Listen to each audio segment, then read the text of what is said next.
Salut tout le monde, c'est Fui. Aujourd'hui toute nouvelle vidéo sur Chaos Zero Nightmare et cette fois on va parler de pas mal de choses, ne serait-ce qu'au niveau des personnages, des invocations, carte and deck, je vous fais un peu la totale, partenaire, combat HUD, on va parler vraiment de tout ce qui est au niveau du gameplay et vous allez voir il y a pas mal de choses à dire, barre de vie, trauma, etc. Hub au niveau du vaisseau, le mode hardcore et bien évidemment tout ce qui va être au niveau du contenu saisonnier. Franchement, pas mal d'informations ont été dites et ça c'est hyper intéressant. Alors je vais vous sortir les deux sites, je vous les mettrai bien évidemment sur le Discord pour ceux qui veulent venir. Je vais voir si je le mets peut-être aussi en partie commentaire. Mais en tout cas, voilà, nous avons ces deux sites très intéressants. C'est des sites axés sur les jeux vidéo, sites coréens bien évidemment.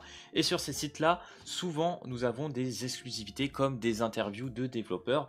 Et là, par chance, nous avons eu l'interview de Kim Young-seok, qui est tout simplement le PDG de Super Creative et de Chaos Zero Nightmare. Donc c'est hyper intéressant. Donc déjà, ne serait-ce qu'au niveau philosophie de la boîte, donc déjà on est parti sur plus de 4 ans et demi de dev sur le jeu, ce qui est quand même assez énorme, ça c'est assez étonnant. Donc bien évidemment le jeu mélange entre gacha, invocation et roguelite, etc. On connaît très bien, gacha, etc. Tout va bien. Le jeu sera entre guillemets, voilà je vous le dis quand même, 100% PVE, il n'y aura pas de PVP, ça a été confirmé par le PDG. La seule partie entre guillemets qu'on pourrait amener comme du PVP, c'est que dans le jeu nous aurons un peu une compétition entre joueurs sur les boss. Voilà, il y aura un style de scoring sur les boss qu'on a actuellement sur Silver and Blood. Ça sera un petit peu dans le même style. Donc du coup les gars, nous allons commencer par parler des personnages et des invocations et je pense que là ça va être assez intéressant. Au niveau des invocations, nous aurons la chance d'invoquer que les personnages. Voilà, il n'y a pas d'invocation d'armes, d'ailleurs je crois qu'il n'y en a pas spécialement. Nous aurons par contre des cartes, mais ça on va revenir par la suite. Nous aurons au lancement un roster de 20 personnages à la sortie, donc ça c'est déjà pas mal. Nous aurons un personnage tous les 3 semaines, voilà, toutes les 3 semaines un nouveau perso. Je pense que c'est intéressant, je pensais qu'on aurait un personnage toutes les 2 semaines, donc à voir de ce côté là. Peut-être que ça changera d'ici la sortie, on verra bien. En tout cas toutes les 3 semaines ça nous laissera, je pense, le temps de cotiser, de se mettre bien, de tester les personnages, de s'amuser à faire des deck building, etc. Vous allez voir c'est cool, franchement je pense que c'est un jeu où on fera vraiment pas que pour jouer pour le personnage, ça sera vraiment en combinaison avec les personnages que tu joues, parce que c'est là que ça va être très intéressant. Alors il faut savoir que chaque personnage possède 25 cartes uniques, c'est énorme. Là il faut te dire que dès que tu vas drop un perso, tu auras 25 cartes qui l'accompagnent, c'est une dinguerie.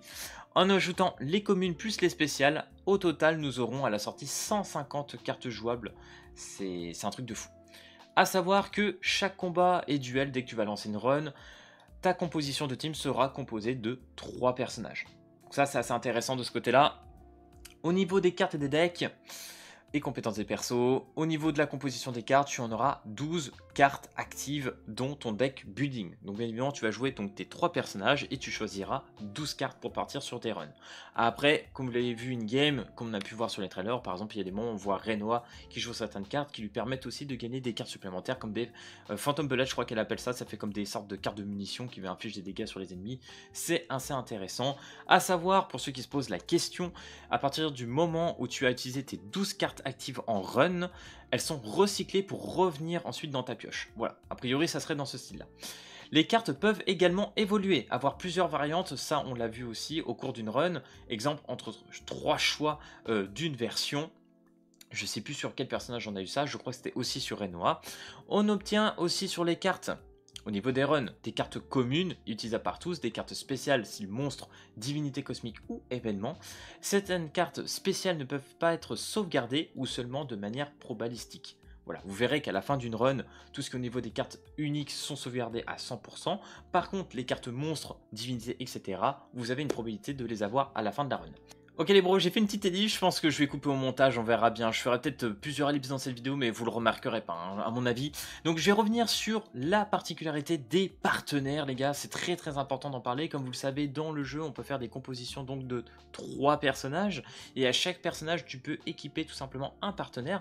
Donc ces partenaires sont souvent de la partie faction Sileima. Vous le savez, ces personnages de style dragon, ils sont tous des partenaires, sans aucune exception, ils le sont tous. Il me semble qu'il y a un autre personnage qui est partenaire partenaire dans la partie terration. Je peux me tromper, vous me le confirmez en partie commentaire. D'ailleurs, c'est là que c'est intéressant parce que souvent quand je regardais sur le site officiel, j'étais même étonné de voir qu'il n'y avait qu'une seule carte de compétence sur certains personnages. Et ben c'est normal parce que c'est des personnages partenaires. En fait, ils ont juste un effet. On le verra bien évidemment dans la partie quand tu es en in-game avec les HUD, etc. Elle a un coût de 2. Vous aurez tout simplement la petite vidéo qui va tourner en boucle, hein, je pense, sur ma vidéo. Donc quand elle claque son ulti, elle va apporter un effet, etc. Donc ça va être très intéressant de mettre ces partenaires en fonction des personnages. Ils auront des buffs ou des effets différents en fonction des personnages auxquels tu les équipes. Donc ça va être très important cette partie de personnages partenaires. Du coup, ça tombe bien, on parle de l'HUD, du combat, et ben je vais vous mettre tout simplement une autre image où on se voit en termes de combat, hein, avec les 3 personnages, les cartes, etc. et le mob qu'on affronte. Donc on a Cassius, Veronica et Renoir sur le board. Comme vous pouvez le voir en haut, nous avons une barre verte qui perd entre guillemets des HP en fonction des coups que tu prends. Donc là il reste 506 HP sur 916. Donc il faut savoir qu'au niveau de l'HUD, ils n'ont pas réussi à tout mettre à l'écran, ils veulent pas que ça soit bordélique. Donc ce qu'ils ont fait, c'est qu'on a entre guillemets des barres de vie qui sont juxtaposées. Donc là par exemple, on a la barre de vie de Cassius, on a la barre de vie à l'arrière qui est juxtaposée avec Veronica et encore en fond avec Renoir. Donc chacun a sa barre de vie, ce n'est pas une barre de vie commune. Voilà, si ça peut rassurer de ce côté-là. En dessous, en violet, nous avons la barre de trauma. Donc en fait, elle a un fonctionnement du fait que quand tu perds des HP, des points de vie, elle va augmenter cette barre de trauma. Donc ça, c'est assez intéressant. Apparemment, je ne peux pas le confirmer, j'ai un petit doute, mais ça a l'air de se voir quand même sur l'image. Quand tu perds des HP, il y aurait des segments d'HP. Comme on peut le voir, la barre de vie se pète, entre guillemets, et ça augmenterait aussi cette barre de trauma. Donc voilà, vraiment, dès que tu perds des points d'HP, c'est pas bon pour toi. Comme on peut le voir, en bas à gauche, nous avons tout simplement le coût des cartes. Donc en EP, on a 3. Donc là, comme on peut le voir, on a les fameuses Phantom Bullets de Renoir qui va infliger des dégâts par exemple sur le mob, etc. Et d'ailleurs, ça tombe bien parce que à compter des EP, on voit au niveau 4 Renoir, la carte de Renoir, et 5 Veronica. En fait, ce coût sur les personnages, ça représenterait les ultimes des persos. Donc ça, c'est intéressant. J'ai vu une autre vidéo justement avec Haru où lorsqu'elle a par exemple cet effet de Ego et de Malus Trauma, où elle va claquer son ulti grâce à ça, et avec son coup de 6 hein, bien évidemment, et grâce au trauma elle va passer à 7 d'EP, donc on peut tout simplement dépasser un long nombre d'EP, donc ça c'est très intéressant de ce côté là. Et bien évidemment, comme vous pouvez le voir, les Phantom Bullets ont un coût de 1. Donc vu que là on a 3 EP, tu peux lancer 3 cartes. Tu te fais plaisir. Vraiment, le nombre de cartes que tu as sur ton board, tant que tu as les coups en EP, tu claques ce que tu veux. Il n'y a pas de souci de ce côté-là. À droite, nous avons donc le monstre. Comme vous pouvez le voir sur le monstre, il a 3016 d'HP. Il a également 3 au niveau du coût de la carte. Enfin, plutôt niveau de tour.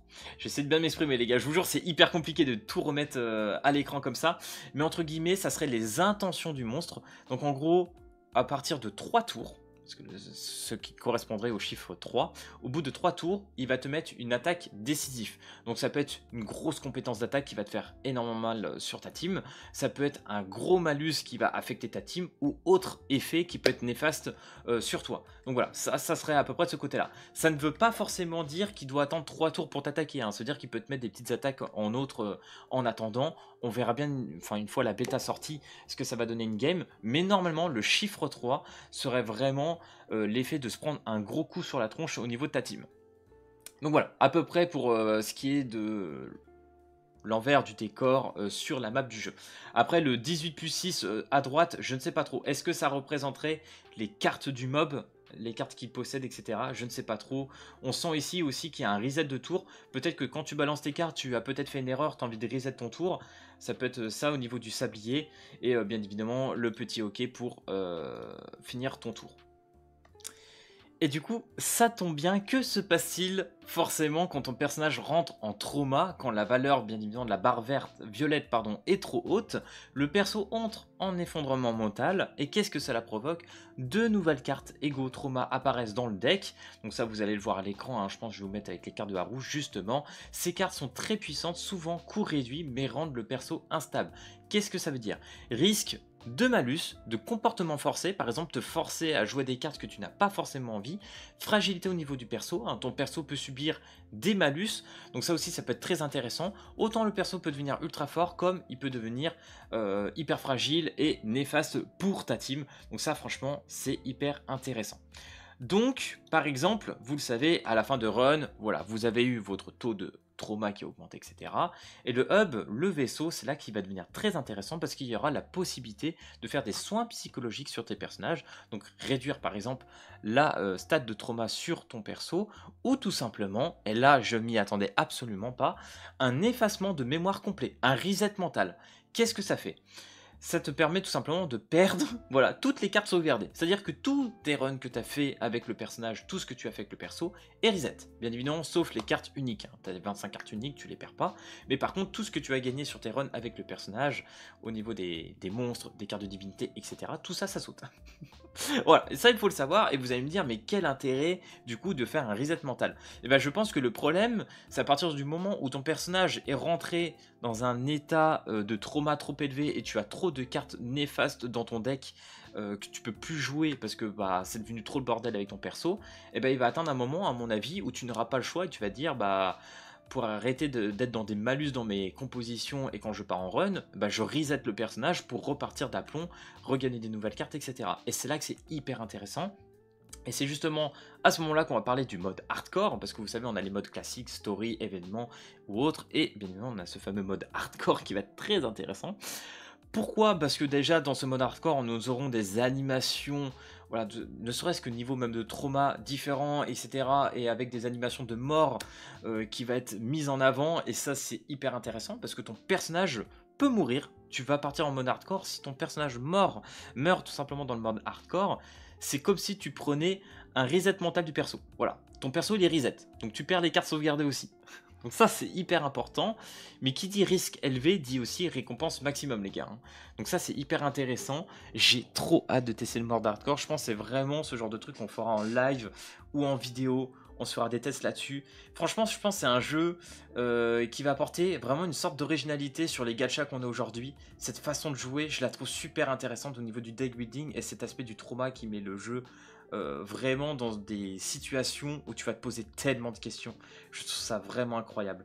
Et au niveau du saisonnier, et je pense que je vais m'arrêter là parce que la vidéo risque d'être beaucoup trop longue, nous aurons des saisons coupées sur 9 semaines, découpées en 3 phases. Chaque saison apporte de nouvelles cartes, certaines exclusives, de nouveaux boss et mécaniques, de nouveaux chapitres narratifs, 15 épisodes doublés par saison apparemment, ajustement bien évidemment de méta et de build. Voilà, but derrière tout ça, garder le jeu vivant avec méta évolutive, bien évidemment. Donc voilà les gars pour tout ce qui est au niveau du contenu qui a été dit, au niveau de l'interview, je pense que j'ai dit le plus gros là-dessus. Si j'ai encore d'autres informations, bien évidemment n'hésitez pas à rejoindre le Discord, voilà je vous mettrai un petit peu tout de ce côté-là, hein. J'ai un peu tout épuré dans la partie annonce. Je ferai certainement une autre vidéo si j'ai encore plus d'informations croustillantes à partager de ce côté-là. Donc voilà, j'espère que cette vidéo t'aura plu, si c'est le cas n'hésite pas à lâcher le petit pouce bleu et à t'abonner, et puis moi je te dis à plus à la prochaine vidéo, allez peace tout le monde.